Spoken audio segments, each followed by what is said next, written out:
Hello hi നമസ്കാരം. UVDVയുടെ മറ്റൊരു എപ്പിസോഡിലേക്ക് സ്വാഗതം. ജനുവരി മാസം 3-ാം തീയതിയാണ്, ബുധനാഴ്ച ദിവസമാണ്. നമ്മൾ ഇന്നും മനോരമ പത്രം തന്നെയാണ് വായിച്ചുകൊണ്ടിരിക്കുന്നത്.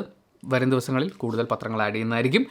ഇത് ഞാനിങ്ങനെ ചുമ്മാ ഇടയ്ക്കിടയ്ക്ക് പറയുന്നതല്ല, ആഡ് ചെയ്യുന്നതായിരിക്കും. ഇന്നലത്തെ പത്രത്തിലെ ഫ്രണ്ട് പേജിൽ മനോരമ അതിഗംഭീരമായിട്ട് കവർ ചെയ്ത ഒരു സ്റ്റോറി ഉണ്ടായിരുന്നു. അത് ഗംഭീരം എന്ന് ഞാൻ പറയാനുള്ളൊരു കാരണം എന്ന് വെച്ചാൽ അതിൻ്റെ ഇമോഷണൽ വാല്യൂ ഒട്ടും ചോർന്നു പോകാതെ നമ്മുടെ ഒക്കെ ഹൃദയത്തിനെ സ്പർശിക്കുന്ന രീതിയിൽ ഗംഭീരമായിട്ട് അവർ ആ സ്റ്റോറി ചെയ്തിട്ടുണ്ടായിരുന്നു. തൊടുപുഴയിലെ 10ാം ക്ലാസ്സുകാരൻ, അവനും അവൻ്റെ അമ്മയും അനിയത്തിയും ഉപജീവന മാർഗത്തിനായി ആശ്രയിച്ചിരുന്ന കന്നുകാലികളിൽ ഒരു വലിയ നമ്പർ ഓഫ് കന്നുകാലികൾ ചത്തുപോയി. അവർ തകർന്നുപോയി. അങ്ങനൊരു സാഹചര്യത്തിൽ അവർക്കിനി പഴയതുപോലെ ജീവിക്കുന്നൊരു സാഹചര്യത്തിലേക്ക് എത്തണമെങ്കിൽ തീർച്ചയായും ആ കന്നുകാലികൾ വേണം, അല്ലെങ്കിൽ അത് വാങ്ങാനുള്ള സാമ്പത്തിക സഹായം ആവശ്യമാണ്. മലയാളികൾ മുഴുവൻ ഒന്നിച്ച് നിൽക്കും എന്നൊക്കെ പറയുന്ന പോലെ പറയാൻ ഞാൻ തയ്യാറെടുത്ത് വീഡിയോ ഷൂട്ട് ചെയ്യാനിരുന്നപ്പോൾ ജയറാം, പൃഥ്വിരാജ്, മമ്മൂക്ക തുടങ്ങിയവരൊക്കെ ഓൾറെഡി സഹായങ്ങൾ പ്രഖ്യാപിച്ചു എന്ന് ഇന്നലത്തെ UVDV വീഡിയോയിൽ നമ്മൾ പറഞ്ഞിട്ടുണ്ട്. അതുകൂടാതെ വേറെയും ആളുകൾ സഹായിക്കാൻ വേണ്ടി മുന്നോട്ട് വന്നിട്ടുണ്ട്. ആ കുടുംബത്തിൻ്റെ മുഖത്തൊരു സന്തോഷമുണ്ട്. ഉറപ്പായും ആ ചത്തുപോയ കന്നുകാലികളിൽ എല്ലാം തന്നെ അവരുടെ പ്രിയപ്പെട്ടവരായിരുന്നിരിക്കും. അതിൻ്റെ ഒരു ദുഃഖവും കാര്യമൊക്കെ അവർക്കുണ്ടാവും. പക്ഷെ അപ്പോൾ പോലും തങ്ങളുടെ ജീവിതം ഒരു ദുരിതത്തിലേക്കല്ല പോകുന്നത് എന്ന് പറയുന്ന ഒരു തിരിച്ചറിവ് കൊടുക്കുന്നൊരു ആശ്വാസമുണ്ട്, ഒരു സന്തോഷമുണ്ട്. അത് വളരെ വലുതാണ്. ഇനി ഇന്നലത്തെ പത്രത്തിൽ ഉണ്ടായിരുന്ന ഇന്നലത്തെ UVDVയിൽ നമ്മൾ അതിനെക്കുറിച്ച് സംസാരിക്കുകയും ചെയ്തിരുന്ന ഒരു കാര്യമാണ് തിരുവനന്തപുരത്തെ ജനറൽ ആശുപത്രിയിലേക്ക് പോയ ലോട്ടറി കച്ചവടക്കാരനായ ബിനുകുമാർ എന്നയാൾ. അദ്ദേഹത്തിൻ്റെ +1 പഠിക്കുന്ന മകൾക്ക് പനിയാണ്. കുറച്ച് ആശുപത്രികളിൽ കാണിച്ചു, നാട്ടിൽ അവൈലബിൾ ആയിട്ടുള്ള ആശുപത്രികളിൽ കാണിച്ചു. പക്ഷേ പനി മാറുന്നില്ല. ജനറൽ ആശുപത്രിയിലേക്ക് ചെന്നു. അവിടെ ഡോക്ടർ എഴുതി കൊടുത്തത് 9 മരുന്നുകളാണ്. അതിൽ 3 മരുന്നുകൾ മാത്രമാണ് അവിടുത്തെ ഫാർമസിയിൽ ഉണ്ടായിരുന്നത്. ബാക്കി വന്ന 6 മരുന്നുകൾ പുറത്തുനിന്ന് വാങ്ങിക്കണം. വില അന്വേഷിച്ചപ്പോൾ 850 രൂപയാണ്. ഭക്ഷണം കഴിക്കാൻ പോലും കാശില്ലാതെ കഷ്ടപ്പെടുന്ന ആ പാവത്തിൻ്റെ കയ്യിൽ ഈ മരുന്ന് വാങ്ങാനുള്ള സാഹചര്യമില്ല. ഫാർമസി ചെന്നു. അവിടുന്ന് ഇവിടെ സാധനമില്ല, ഞങ്ങൾക്കൊന്നും ചെയ്യാൻ പറ്റില്ല എന്ന് പറഞ്ഞു. എന്നാൽ ആരോഗ്യമന്ത്രിക്ക് പരാതി കൊടുക്കാമെന്ന് പറഞ്ഞ് സെക്രട്ടേറിയറ്റ് ചെന്നു. പക്ഷേ നവകേരള സദസ്സ് നടക്കുകയല്ലേ, ആരോഗ്യമന്ത്രിയെ കണ്ടില്ല. അവിടുന്ന് അദ്ദേഹം എന്തായാലും തിരിച്ചു പോകാൻ തീരുമാനിച്ചു. എന്നാലും ഡോക്ടർ ഒന്നുകൂടി കാണാമെന്ന് പറഞ്ഞ് തിരിച്ച് ആശുപത്രിയിലേക്ക് ചെന്നപ്പോൾ ആദ്യം ഈ മരുന്നുകൾ എഴുതി കൊടുത്ത ഡോക്ടറില്ല, വേറൊരു ഡോക്ടറായിരുന്നു. അദ്ദേഹം കാര്യങ്ങളൊക്കെ കേട്ടതിന് ശേഷം ഫാർമസിയിൽ വിളിച്ച് ചോദിക്കുകയും അവിടെ അവൈലബിൾ ആയ 4 മരുന്നുകൾ കുറിച്ച് കൊടുക്കുകയും ചെയ്തു. അപ്പോൾ ബിനുകുമാർ തന്നെ പറയുന്നത് ഓരോ മരുന്നിൻ്റെയും പേര് ഫാർമസിയിൽ വിളിച്ച് ചോദിക്കുമ്പോൾ ഇതും ഇല്ലേ എന്നാണ് ഡോക്ടർ ചോദിച്ചതെന്നാണ്. എന്തായാലും 4 മരുന്നുകൾ കൊടുത്തു. ആ മരുന്നുകളുമായിട്ട് അദ്ദേഹം വീട്ടിലേക്ക് പോയി. മകളുടെ പനി ഇതുവരെ മാറിയിട്ടില്ല, ഇനിയും ആശുപത്രി സന്ദർശിക്കും എന്ന് തന്നെയാണ് അദ്ദേഹം പറയുന്നത്. അതിൻ്റെ കൂടെ പുള്ളി കൂട്ടിച്ചേർക്കുന്ന വളരെ പ്രധാനപ്പെട്ട ഒരു കാര്യമുണ്ട്. എനിക്കത് വളരെ ഇമ്പോർട്ടൻ്റ് ആയിട്ട് തോന്നി. ലോട്ടറി കച്ചവടമാണ് എനിക്ക്. ഭാര്യ പൂക്കടയിൽ ജോലിക്ക് പോകുന്നു, അതാണ് ആകെ വരുമാനം. ഞാൻ പറയുന്നത് സർക്കാരിനെ വിമർശിക്കാനോ മന്ത്രിയെ അധിക്ഷേപിക്കാനോ അല്ല. എന്നെപ്പോലെ സാധാരണക്കാർക്ക് സർക്കാർ ആശുപത്രികൾ മാത്രമാണ് ആശ്രയം. എത്രയൊക്കെ വിമർശിച്ചു കഴിഞ്ഞാലും അങ്ങോട്ട് തന്നെയാണ് പോകാൻ പറ്റുള്ളൂ. അതേ ഉള്ളൊരു വഴി.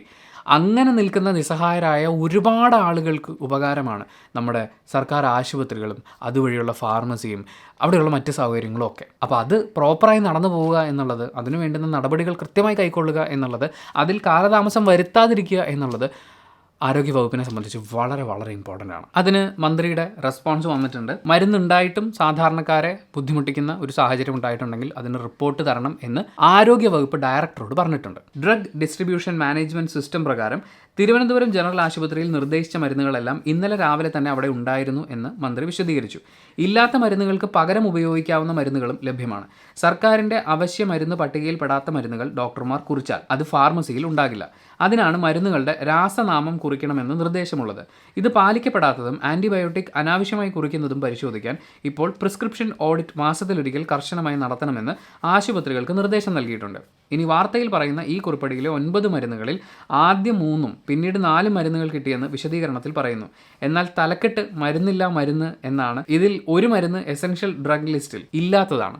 ഇതാണ് മന്ത്രിയുടെ വിശദീകരണം. പത്രത്തിൽ വന്നപ്പോൾ അതിൻ്റെ ഹെഡിങ് മരുന്ന് എന്നുള്ളൊരു രീതിയിലായിരുന്നു. ഒരു മരുന്നും ഇല്ല എന്നുള്ള ഒരു അവസ്ഥയിലാണ്. അപ്പോൾ അങ്ങനെയല്ല, ഒരു മരുന്നില്ലെങ്കിൽ അതിന് പകരം കൊടുക്കാവുന്ന മരുന്നും അങ്ങനെയുള്ള കാര്യങ്ങളൊക്കെ ഉണ്ട് എന്നാണ് മന്ത്രി പറയുന്നത്. ഇന്നലെ ആ വാർത്തയിലൂടെ കടന്നു പോകുന്ന സമയത്തും ഞാൻ ആലോചിച്ചത് അതാണ്. 9 മരുന്നിൽ 3 എണ്ണം ആദ്യം കിട്ടി.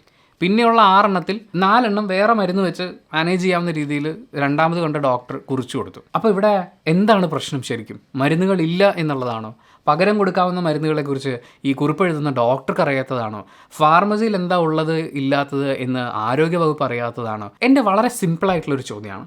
ഞാനിപ്പോൾ ഏതെങ്കിലും ഒരു പ്രൈവറ്റ് ഹോസ്പിറ്റലിൽ പോയി കഴിഞ്ഞാൽ അവിടെ ഡോക്ടറെ കണ്ടതിന് ശേഷം ഡോക്ടർ നമുക്ക് പ്രിസ്ക്രിപ്ഷൻ എഴുതി തരികയല്ല ചെയ്യുന്നത്. അദ്ദേഹത്തിൻ്റെ മുമ്പിൽ ഒരു കമ്പ്യൂട്ടർ ഉണ്ടാവും, ഒരു കീബോർഡ് ഉണ്ടാവും, നമ്മുടെ പേരും ഡീറ്റെയിലും ഒക്കെ അവിടെ വന്നിട്ടുണ്ടാവും. അതിൽ പുള്ളി മരുന്നിൻ്റെ പേരിങ്ങനെ ടൈപ്പ് ചെയ്യുന്നു, അത് എത്ര വേണമെന്നുള്ളത് ടൈപ്പ് ചെയ്യുന്നു, സേവ് ചെയ്യുന്നു. എന്നിട്ട് എന്നോട് പറയുന്നത് നേരെ ഫാർമസി ചെന്നാൽ മതി, മരുന്ന് അവിടെ നിന്ന് കിട്ടുമെന്നാണ്. ഞാൻ അവിടെ ചെല്ലുന്നു, അവർ തരുന്ന മരുന്ന് വാങ്ങിക്കുന്നു, പരിപാടി കഴിഞ്ഞു, ശുഭം, മംഗളം, സന്തോഷം. എന്തുകൊണ്ട് നമ്മുടെ സർക്കാർ ആശുപത്രികളിൽ ഇതുപോലൊരു സെൻട്രലൈസ്ഡ് സോഫ്റ്റ്വെയർ സിസ്റ്റം വരുന്നില്ല? ഉദാഹരണത്തിന് ഇപ്പോൾ ഇവിടുത്തെ പ്രശ്നം എന്തായിരുന്നു? ഏതൊക്കെ മരുന്നുകൾ അവിടെ ഉണ്ട് എന്നുള്ളത് ഡോക്ടറിന് മനസ്സിലായിട്ടില്ല, അല്ലെങ്കിൽ ആദ്യം മരുന്ന് കുറിച്ച് ഡോക്ടർ അത് ചെക്ക് ചെയ്തിട്ടില്ല. രണ്ടാമത്തെ ഡോക്ടർ ഫാർമസിയിൽ എന്താണുള്ളതെന്ന് വിളിച്ചു ചോദിച്ചിട്ട് അതിൽ നിന്നാണ് ഈ പറയുന്ന 4 മരുന്നുകൾ കുറിച്ച് കൊടുത്തിട്ടുള്ളത്. അപ്പോൾ ഒരു കമ്മ്യൂണിക്കേഷൻ പ്രോപ്പറായിട്ട് നടന്നു കഴിഞ്ഞാൽ മരുന്നിൻ്റെ കാര്യത്തിൽ ഒരു തീരുമാനം ഉണ്ടാവുമല്ലോ. ഒരു പ്രോപ്പർ സോഫ്റ്റ്വെയർ ഉണ്ടെങ്കിൽ ഏതൊക്കെ മരുന്നുകളാണ് തീർന്നിരിക്കുന്നതെന്ന് ഡോക്ടർമാർക്ക് അറിയാൻ പറ്റുമല്ലോ. ഫാർമസി മാനേജ് ചെയ്യുന്ന ആളുകൾക്ക് അത് മനസ്സിലാക്കാൻ പറ്റുമല്ലോ. വളരെ സിമ്പിളായിട്ട് പറഞ്ഞാൽ, ഇന്നലെ ബിനുകുമാർ ഏട്ടൻ നേരെ ഡോക്ടറെ ചെന്ന് കാണുന്നു, മകളെയും കൂട്ടിക്കൊണ്ട്.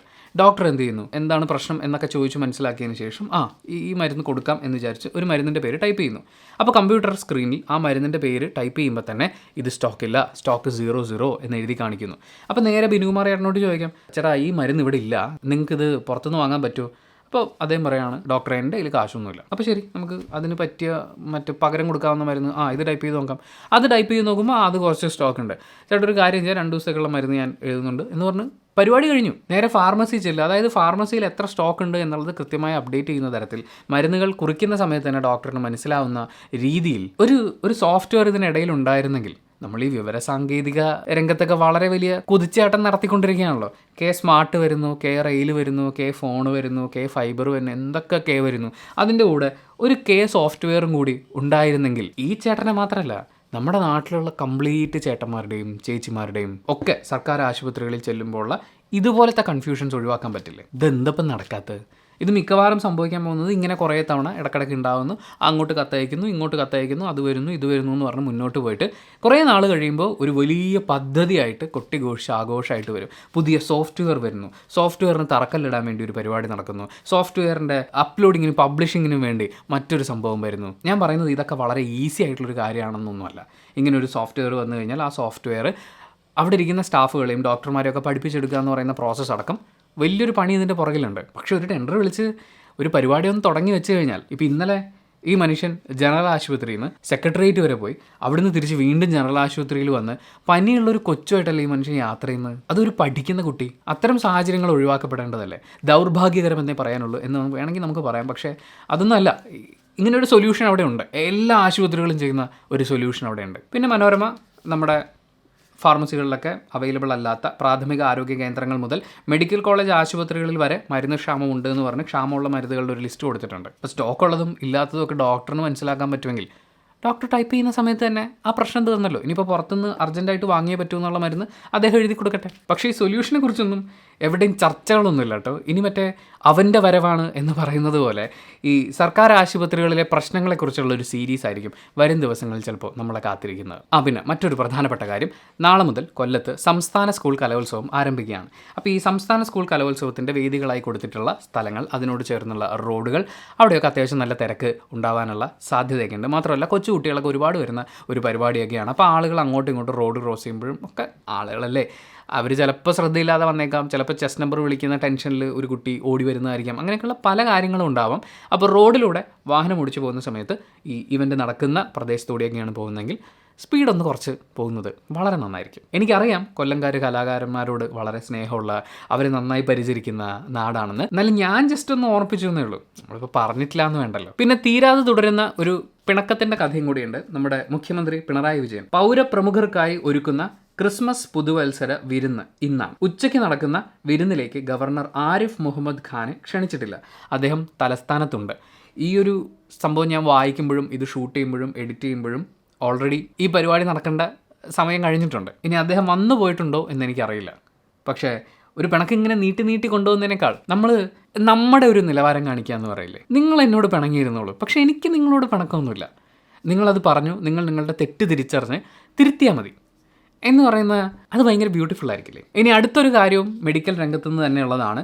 രോഗം ഗുരുതരമാണെങ്കിലും രോഗിയോ ഉറ്റ ബന്ധുക്കളോ അനുവദിക്കുന്നില്ലെങ്കിൽ രോഗിയെ തീവ്രപരിചരണ വിഭാഗത്തിൽ പ്രവേശിപ്പിക്കാൻ പാടില്ല എന്ന് കേന്ദ്ര ആരോഗ്യ മന്ത്രാലയം ഒരു മാർഗരേഖ പുറത്തിറക്കിയതിൽ പറയുന്നുണ്ട്. അതായത് രോഗി വളരെ ഗുരുതരമായിട്ടുള്ളൊരു സാഹചര്യത്തിലാണ്, പക്ഷേ രോഗിയോ രോഗിയുടെ ബന്ധുക്കളോ പറയാണ് ICUലൊന്നും വേണ്ട. അങ്ങനെയാണെങ്കിൽ ICU വേണ്ട. ചില ആൾക്കാരുണ്ടാവും എന്തു വന്നാലും എന്നെ ICUവിൽ പ്രവേശിപ്പിക്കരുത് എന്ന് ആദ്യമേ പറഞ്ഞിട്ടുണ്ടാവും, ചിലപ്പോൾ എവിടെയെങ്കിലും എഴുതി വെച്ചിട്ടുണ്ടാവും. അങ്ങനെയുള്ള ആൾക്കാരെയും ICU ചികിത്സയിൽ നിന്ന് ഒഴിവാക്കണം എന്നാണ് ഈ മാർഗ്ഗരേഖയിൽ പറയുന്നത്. അതിൽ ചില പ്രധാനപ്പെട്ട പരാമർശങ്ങളുണ്ട്. ചികിത്സ ഫലിക്കുന്നില്ല, രോഗിയുടെ അവസ്ഥ ഗുരുതരമാണ്, ഇനി അതിലൊരു ചേഞ്ച് ഉണ്ടാവില്ല, രോഗിയുടെ ജീവൻ രക്ഷിക്കാൻ പറ്റില്ല എന്നൊക്കെയുള്ളൊരു കറക്റ്റ് പോയിന്റിലേക്ക് എത്തിക്കഴിഞ്ഞാൽ പിന്നെ ICUവിൽ കിടത്തേണ്ട ആവശ്യമില്ല. പിന്നെ ICU എപ്പോഴൊക്കെയാണ് നിർദ്ദേശിക്കേണ്ടതെന്നുള്ള ഒരു കാര്യവും കൂടി കൊടുത്തിട്ടുണ്ട്. രോഗാവസ്ഥ മൂർച്ഛിക്കുകയും തീവ്രപരിചരണം ആവശ്യമായി വരികയും ചെയ്യുന്ന സാഹചര്യങ്ങളാണ് പ്രധാനം. രോഗബാധയെ തുടർന്ന് ബോധം നഷ്ടപ്പെടുന്ന സ്ഥിതി, ശരീരത്തിലെ രക്തപ്രവാഹത്തിൽ വരുന്ന അസ്ഥിരത, ഗുരുതര രോഗത്തെ തുടർന്ന് ശ്വസന സഹായം ആവശ്യമായി വരിക, രോഗബാധയെ തുടർന്ന് ശരീരാവയവങ്ങൾക്ക് ജീവൻ രക്ഷാ സഹായം വേണ്ടിവരിക തുടങ്ങിയ ഘട്ടങ്ങളിൽ ICU ചികിത്സ നൽകാം. മേജർ ശസ്ത്രക്രിയയ്ക്ക് വിധേയമാകുന്നവർ, ശസ്ത്രക്രിയയിൽ സങ്കീർണതയുണ്ടാകുന്ന സാഹചര്യം എന്നിവയെ തുടർന്നും ICU പരിഗണിക്കാം എന്നൊക്കെ പറഞ്ഞിട്ടുണ്ട്. ഞാൻ പറയുന്നത് എന്താ അറിയോ, പല ആളുകളും ഈ ICUവിനെ പേടിക്കുന്നതിലെ ഏറ്റവും പ്രധാനപ്പെട്ട കാര്യം അവിടുത്തെ ചിലവാണ്. പിന്നെ ഡോക്ടർമാരെയും ചികിത്സയൊക്കെ വിശ്വാസമില്ലാത്ത എന്ന് പറയുന്ന ആ ഒരു കാറ്റഗറിയിൽപ്പെട്ട ആളുകളൊക്കെ ഉണ്ടാവും. പിന്നെ ICUവിൽ കയറ്റി കഴിഞ്ഞാൽ അവർ അങ്ങനെയാകും ഇങ്ങനെയാകും എന്നൊക്കെ ചിന്തിക്കുന്ന, അങ്ങനെ പേടി കുടുങ്ങിയിട്ടുള്ള ആളുകളുണ്ടാവാം. സിനിമയും മറ്റു കാര്യങ്ങളിൽ നിന്നൊക്കെയാണ് ഇതുപോലത്തെ സാധനങ്ങൾ കിട്ടുന്നത്. ഞാൻ പറയുന്നത്, നിങ്ങളൊരു ഹെൽത്ത് ഇൻഷുറൻസ് എടുക്കുന്നതിന് ഏറ്റവും വലിയ പ്രാധാന്യം കൊടുക്കണം എന്നുള്ളതാണ്. പുതിയൊരു വർഷം തുടങ്ങുകയാണ്, വർഷം തുടങ്ങി 3 ദിവസമേ ആയിട്ടുള്ളൂ. ഈ വർഷത്തെ നിങ്ങളുടെ ഏറ്റവും പ്രധാനപ്പെട്ട കാര്യം, നിങ്ങളുടെ സാമ്പത്തിക പരിപാടികളിലെ ഏറ്റവും പ്രധാനപ്പെട്ട കാര്യം ഒരു ഹെൽത്ത് ഇൻഷുറൻസ് എടുക്കുക എന്നുള്ളതാക്കി മാറ്റണം. നിങ്ങൾക്ക് ചിലപ്പോൾ ചെറിയ പൈസ വരുമാനം ഉണ്ടാവുള്ളൂ, ചിലപ്പോൾ കുറേ പൈസ കയ്യിലിരിപ്പുണ്ടാവും. ഏത് കണ്ടീഷനിലാണെങ്കിലും ഏറ്റവും ഇമ്പോർട്ടൻ്റ് ആണ് ഹെൽത്ത് ഇൻഷുറൻസ് എടുക്കുക എന്നുള്ളത്. കാരണം എപ്പോഴാണ് നമുക്കൊരു അസുഖം വരിക എന്നുള്ളത് ആർക്കും പ്രവചിക്കാൻ പറ്റില്ല. ഒരേ ഒരു കൊതു കുത്തിയാൽ മതി, ആ കുത്തുന്ന കൊതു നമുക്കൊരു പണി തന്നു കഴിഞ്ഞാൽ പനിയും പിടിച്ച് കുറേ ദിവസം ആശുപത്രി കിടക്കേണ്ടി വരും. നിങ്ങളുടെ ആരോഗ്യസ്ഥിതി അനുസരിച്ച് നിങ്ങൾക്ക് തരുന്ന ട്രീറ്റ്മെൻറ്റിൽ വ്യത്യാസം ഉണ്ടാവും. ഒരു 5-6 ദിവസമൊക്കെ ആശുപത്രി കിടന്നിട്ട് പുറത്തേക്ക് ഇറങ്ങുമ്പോൾ ബില്ല് എത്ര വരുമെന്നറിയോ, പ്രൈവറ്റ് ഹോസ്പിറ്റലാണെങ്കിൽ. പക്ഷേ നിങ്ങളൊരു ക്യാഷ്ലെസ് ഹെൽത്ത് ഇൻഷുറൻസ് പോളിസി എടുത്ത് കയ്യിൽ വെച്ചിട്ടുണ്ടെങ്കിൽ നിങ്ങൾ ആശുപത്രിയിൽ കിടക്കുന്നതിനെക്കുറിച്ച് ടെൻഷൻ അടിക്കുകയേ വേണ്ട. കഴിഞ്ഞു പോയ വർഷം നവംബർ മുതൽ ഡിസംബർ അവസാനം വരെ 3 തവണ എനിക്ക് പനി വന്നു, ആശുപത്രി പോകേണ്ടി വന്നു. അതിൽ 2 പ്രാവശ്യം കുറച്ചധികം ദിവസം കണ്ടിന്യൂസ് ആയിട്ട് ആശുപത്രിയിൽ കിടക്കേണ്ടി വന്നു. എന്നെ സംബന്ധിച്ച് ആശുപത്രിയിൽ കിടന്ന അത്രയും ദിവസങ്ങളും നല്ല രസമായിരുന്നു. കാരണം അല്ലെങ്കിൽ നമ്മൾ സിനിമകൾ കാണുന്നു, രാവിലെ വൈകുന്നേരം വീഡിയോനെ കുറിച്ച് ആലോചിക്കുന്നു, അത് ചെയ്യണം ഇത് ചെയ്യണം, പിന്നെ വീട്ടുകാരുടെ പല കാര്യങ്ങൾക്കായിട്ട് നമ്മൾ അങ്ങോട്ടും ഇങ്ങോട്ടും പോവുക, കുറേ കാര്യങ്ങളുണ്ട്. പക്ഷേ ഞാൻ ആശുപത്രി കിടന്ന അത്രയും സമയം പനിയായിരുന്നു, ക്ഷീണം ഉണ്ടായിരുന്നു, അത് ശരിയാണ്. അത് കൂടാണ്ട് ഫോണൊക്കെ മാറ്റി വെച്ച് നല്ല സുഖമായിട്ട് ഉറങ്ങിയ, നല്ലോണം റെസ്റ്റ് എടുത്ത കുറച്ച് ദിവസങ്ങളായിരുന്നു. എനിക്ക് ആ സമയത്ത് ഫിനാൻഷ്യലി വലിയ ടെൻഷൻ ഉണ്ടാക്കുന്ന കാര്യങ്ങളില്ലായിരുന്നു. 2 തരത്തിലാണ് നമുക്ക് ആ സമയങ്ങളിൽ ഫിനാൻഷ്യൽ ടെൻഷൻ വരിക. ഒന്ന് നമ്മുടെ വരുമാനത്തെ ഓർത്തിട്ടായിരിക്കും, അതിനെ ബാധിക്കുമെന്ന് ഓർത്തിട്ടായിരിക്കും. 2 ആശുപത്രി നടക്കുമ്പോൾ ബില്ല് കൊടുക്കുന്ന കാര്യത്തെക്കുറിച്ചായിരിക്കും. ഈ രണ്ടാമത്തെ കാര്യത്തെക്കുറിച്ച് എനിക്ക് ഒരു ടെൻഷനും ഇല്ലായിരുന്നു. കാരണം എനിക്ക് കുറച്ച് പൈസ ഒരുമിച്ച് വന്ന സമയത്ത് ആദ്യം ചെയ്ത പരിപാടി ഹെൽത്ത് ഇൻഷുറൻസ് എടുത്തു എന്നുള്ളതാണ്. അതുകൊണ്ട് എന്താ, ഡോക്ടർ വന്നിട്ട് ഇങ്ങനെ കുഴപ്പമില്ലല്ലോ എല്ലാം ശരിയാണല്ലോ എന്ന് പറയുമ്പോൾ വേണമെങ്കിൽ 2 ടെസ്റ്റും കൂടി എടുത്തോന്ന് എനിക്ക് അങ്ങോട്ട് പറയാൻ തോന്നുന്നുണ്ട്. കാര്യം എനിക്ക് അത്രയും ഇൻഷുറൻസ് കവറേജ് ഉണ്ട്. ഞാൻ പറയുന്നത് നമ്മളൊക്കെ ആശുപത്രിയിൽ ആകണം എന്നോ ആവും എന്നൊന്നുമല്ല. ആയാൽ നമ്മുടെ പിന്നെ അങ്ങോട്ടുള്ള കുറേ നാളത്തേക്കുള്ള, നിങ്ങൾ ചിലപ്പോൾ ഒരു ക്രെഡിറ്റ് കാർഡ് എടുത്ത് കയ്യിൽ വെച്ചിട്ടുണ്ടാവും, ആശുപത്രി ബില്ല് വന്നു കഴിഞ്ഞാൽ കൊടുക്കാം, അതിൽ നിന്ന് എടുത്ത് കൊടുക്കാമല്ലോ എന്ന് വിചാരിച്ച്. ഈ ക്രെഡിറ്റ് കാർഡ് ബില്ല് നിങ്ങൾ തിരിച്ചടക്കണ്ടേ? കടം വാങ്ങിക്കാമെന്ന് വെച്ചാൽ അത് തിരിച്ചു കൊടുക്കണ്ടേ? ഹെൽത്ത് ഇൻഷുറൻസ് അത് നിർബന്ധമായും എല്ലാവരുടെയും പേരിൽ ഉണ്ടാവേണ്ട ഒരു കാര്യമാണ്. നിങ്ങളുടെ വീട്ടിൽ നിങ്ങളും നിങ്ങളുടെ പാർട്ട്ണറും നിങ്ങളുടെ അച്ഛനും അമ്മയും ചിലപ്പോൾ 2 കുട്ടികളും ഉണ്ടെങ്കിൽ എല്ലാവരെയും കൂടി കവർ ചെയ്തുകൊണ്ട് ഒരു ഇൻഷുറൻസ് പരിപാടി നിങ്ങൾ പിടിച്ചേ പറ്റൂ. എൻ്റെ അനിയന് ഹാർട്ടിൻ്റെ ഇഷ്യൂ വരുമ്പോൾ കുറേ വർഷങ്ങൾക്ക് മുമ്പാണ് ആശുപത്രിയിലാവുകയും എത്രയോ മാസം അവൻ ആശുപത്രിയിലുണ്ടായിരുന്നു. ആൻഡ് ഓപ്പറേഷന് വേണ്ടിയിട്ടുള്ള എക്സ്പെൻസ്, അന്ന് ഒരുപാട് സുമനസ്സുകൾ നമ്മുടെ തൊടുപുഴയിലെ 10ാം ക്ലാസ്സുകാരനെ സഹായിച്ചതുപോലെ എന്നെ എൻ്റെ കുടുംബത്തെ സഹായിച്ചുകൊണ്ട് മാത്രമാണ് എൻ്റെ അനിയന് ആ ചികിത്സാ കാലഘട്ടം കവർ ചെയ്യാൻ പറ്റിയത്. എപ്പോഴും അങ്ങനെ സംഭവിക്കണമെന്നുണ്ടോ? എപ്പോഴും അങ്ങനെ സാമ്പത്തികമായി നമുക്കൊരു സഹായം ലഭ്യമാവണം എന്നുണ്ടോ? അന്ന് അവന് ഹെൽത്ത് ഇൻഷുറൻസ് ഉണ്ടായിരുന്നെങ്കിൽ ഏറ്റവും മിനിമം സാമ്പത്തിക കാര്യങ്ങളെക്കുറിച്ച് ആലോചിച്ച് ഞങ്ങൾക്ക് ടെൻഷൻ കുറഞ്ഞിരുന്നേനെ. അതുകൊണ്ടാണ് വീണ്ടും പറയുന്നത്, ഹെൽത്ത് ഇൻഷുറൻസ് അതായിരിക്കട്ടെ നിങ്ങളുടെ ഈ വർഷത്തെ ഫസ്റ്റ് ടാർഗറ്റ്. ഒരു മൊബൈൽ ഫോൺ വാങ്ങിക്കുന്നതോ, വണ്ടി എടുക്കുന്നതോ, ട്രിപ്പ് പോകുന്നതോ, എന്തിന് പൈസ മുടക്കുന്നതിനേക്കാളും ഇമ്പോർട്ടൻറ്റ് നിങ്ങളുടെ പേരിലൊരു ഹെൽത്ത് ഇൻഷുറൻസ് ഉണ്ടായിരിക്കുക എന്നുള്ളതാവട്ടെ. വേറൊരു രസമുള്ള കമൻറ്റ് ഇന്നലത്തെ വീഡിയോയിൽ കണ്ടത്, നിങ്ങൾ എന്താണ് സ്പോർട്സ് ഒഴിവാക്കുന്നത്, ഇനിയും സ്പോർട്സ് ഒഴിവാക്കിയാൽ ഞാൻ തെറി വിളിക്കും എന്നാണ് അതിൽ എഴുതിയിരുന്നത്. ഒരു സത്യസന്ധമായ കാര്യം എന്താണെന്ന് വെച്ചാൽ, ഞാൻ റേഡിയോയിൽ വർക്ക് ചെയ്തിരുന്ന സമയത്ത് നമ്മളിതിൽ അപ്ഡേറ്റഡായി ഇരുന്നേ പറ്റൂ, വേറെ വഴിയില്ല എന്നുള്ളതുകൊണ്ട് ഞാൻ മുടങ്ങാതെ വായിച്ചിരുന്നൊരു പേജായിരുന്നു സ്പോർട്സ് പേജ്. നമ്മുടെ സച്ചിൻ ടെണ്ടുൽക്കറൊക്കെ കളി നിർത്തുന്ന ഒരു സമയമുണ്ടല്ലോ, അത് കഴിഞ്ഞ് ധോനിയും കൂടി കളി നിർത്തുന്ന സമയം വരെ, സച്ചിന് ശേഷം പിന്നെ വല്ലാണ്ട് കുറഞ്ഞിട്ടുണ്ടായിരുന്നു. ധോനിയും കൂടി കഴിഞ്ഞ് പിന്നെ എനിക്ക് വലിയ കാര്യമായിട്ട് ഈ അടുത്ത കാലത്തൊക്കെയാണ്, മറ്റേ വേൾഡ് കപ്പൊക്കെ വന്ന സമയത്താണ് പിന്നെ എന്തെങ്കിലും അപ്ഡേറ്റ് ചെയ്യാൻ തുടങ്ങിയത്. ആകെ അപ്ഡേറ്റ് ചെയ്തുകൊണ്ടിരുന്നത് ക്രിക്കറ്റായിരുന്നു. അപ്പോൾ റേഡിയോ മാംഗോയിൽ കൊച്ചി സ്റ്റുഡിയോയിൽ ശാലിനി എന്ന് പറഞ്ഞിട്ടൊരു പ്രൊഡ്യൂസറുണ്ട്. പുള്ളിക്കാരി വലിയ മീഡിയ ഹൗസിലൊക്കെ ജോലി ചെയ്തിട്ടുള്ളതാണ്. പുള്ളിക്കാരി കളിക്കാരുടെ പേരും ഇപ്പോൾ ഫുട്ബോളൊക്കെ ആണെന്നുണ്ടെങ്കിൽ ഓരോ ലീഗും ഓരോ കാര്യങ്ങളെല്ലാം ഫുൾ അപ്ഡേറ്റഡ് ആയിരിക്കുന്ന കണ്ടിട്ട് എനിക്ക് അസൂയ തോന്നിയിട്ടുണ്ട്. പക്ഷേ നമുക്കിതിനോടൊരു ബേസിക് താല്പര്യം വേണമല്ലോ. ആ സാധനം ഇല്ലാത്തത് കൊണ്ട് ഉണ്ടാകുന്നതാണ്. പക്ഷേ അപ്ഡേറ്റഡ് ആവാൻ ഞാൻ ശ്രമിക്കാം. വരും ദിവസങ്ങളിൽ നമുക്ക് കൂടുതൽ കായിക വാർത്തകൾ ഉൾപ്പെടുത്താം. എന്തായാലും ഏറ്റവും പ്രധാനപ്പെട്ട ഒരു കാര്യം എന്ന് പറയുന്നത്, നമ്മുടെ സംസ്ഥാന കായിക മന്ത്രാലയം അർജന്റീനൻ ഫുട്ബോൾ ടീമിന് ഒരു കത്ത് അയച്ചിട്ടുണ്ടായിരുന്നു. നമ്മുടെ നാട്ടിലേക്കൊക്കെ ഇടയ്ക്ക് വരണം കേട്ടോ എന്ന് പറഞ്ഞു. അപ്പോൾ അർജന്റീനൻ ഫുട്ബോൾ അസോസിയേഷൻ തിരിച്ചൊരു മറുപടി അയച്ചിട്ടുണ്ട്. ഈ വർഷം പകുതിയോടുകൂടി വരാൻ ഞങ്ങൾ തയ്യാറാണ് കേട്ടോ. അപ്പോൾ ഇതിൻ്റെ ബാക്കി കംപ്ലീറ്റ് ഡീറ്റെയിൽസ് ഒന്നും നിലവിൽ ഈ വീഡിയോ ഞാൻ ഷൂട്ട് ചെയ്യുന്ന സമയത്ത് അവൈലബിൾ ആയിട്ടില്ല. അതിന് എങ്ങനെ ആയിരിക്കും, അവർ വരുമ്പോൾ എങ്ങനെയായിരിക്കും ട്രീറ്റ് ചെയ്യുക, ഏത് തരത്തിലുള്ള മത്സരമായിരിക്കും നമ്മൾ അറേഞ്ച് ചെയ്യുക, എങ്ങനെയാണ് നമുക്കിത് മാനേജ് ചെയ്യാൻ പറ്റുക, അങ്ങനെയുള്ള കാര്യങ്ങളെക്കുറിച്ച് വരും ദിവസങ്ങളിൽ കൂടുതൽ അപ്ഡേറ്റ് വരുമെന്ന് പ്രതീക്ഷിക്കാം. അർജന്റീനൻ ടീം നമ്മുടെ നാട്ടിലേക്കൊക്കെ വന്നിട്ടുണ്ടെങ്കിൽ ഉണ്ടല്ലോ പെരുന്നാൾ ആഘോഷമായിരിക്കൂലേ. വരട്ടെ അല്ലേ. അപ്പോൾ അത്രയാണ് ഇന്നത്തെ നമ്മുടെ UVDV. Thank you so much for watching this video. Video ഇഷ്ടപ്പെട്ടാൽ ലൈക്ക് ചെയ്യുക, കമൻറ്റ് ചെയ്യുക, ഷെയർ ചെയ്യുക, സബ്സ്ക്രൈബ് ചെയ്യുന്ന കാര്യം പരിഗണിക്കുക.